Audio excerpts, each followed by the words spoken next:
Hey guys, today I'm going to show you a watercolor technique demo. I do this demo with all of my beginning Art 1 classes, and I even do a similar demo with my upper level classes that pushes it a little bit further. So this is how I set up my Art 1. I love to talk to them about watercolor paint because I love it so much. So I'm going to show you some of the materials that I love to use during this demo.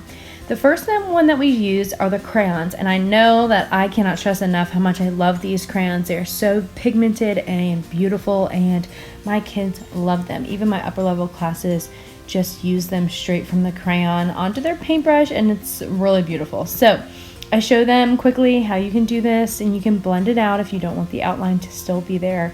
I even have kids take their paintbrush and get the paint from the crayon onto their paper without drawing at all. The next one I show is a dip-in watercolor crayon, so I just dip it straight into the water. This gives a blurred look, so you don't want to use this if you're doing something really precise. The next one I show is with markers. This one's pretty easy.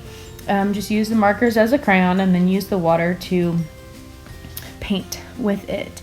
The next one is tonal wash, and I really do talk to them a lot about how this is really important when you are trying to cover a really large space. So putting water down everywhere on a large background is the key to making this successful and to have a really nice background that is not splotchy. And I also show them multi-tonal wash, so using more than one color.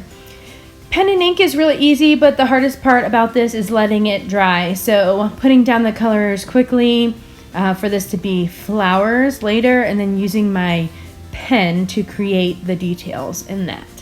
The next one is stencils, and I have collected stencils for years. So I have a big old tub of them, and I do show them that when they use a lot of water with a stencil, how it doesn't work and it's not successful. So you have to make sure that you use a little bit of water to make this look how you want it to look with the stencils. The next one I talk about is transparency. So this is another one where I have to let it dry. So I always use yellow first to show them that I can layer on top layer later, and then the transparency will work. Lifting is next, and so I just use a regular crayon for this or any watercolor paint, and then wet it with your paintbrush and make sure it's really wet, and then add saran wrap. I couldn't come up with a word. Let that dry as well, and that will become a really cool texture. Tissue paper painting, I used to do this all the time when I was an elementary school teacher, and my kids love this too, to create large backgrounds quickly. But the key here is to put water down first and then use your paintbrush as your finger to wet the rest of them down. Salt is always the crowd pleaser, and I use kosher salt. I also have regular fine salt, and a lot of kids like to play with the two different types to see how they benefit what they need in a watercolor painting. And the next is resist, and I use an oil pastel for this. It's the most dramatic.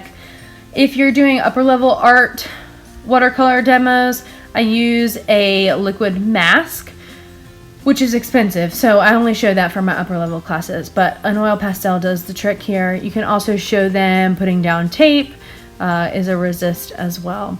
Stippling is next, and I show them this with a pencil and or a paintbrush so they don't flick it all over the place and to stay really close to the paper during this.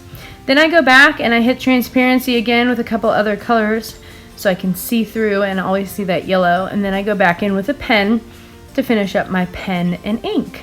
I also show them a little bit of sponging. I left that out, but sponging is always fun too.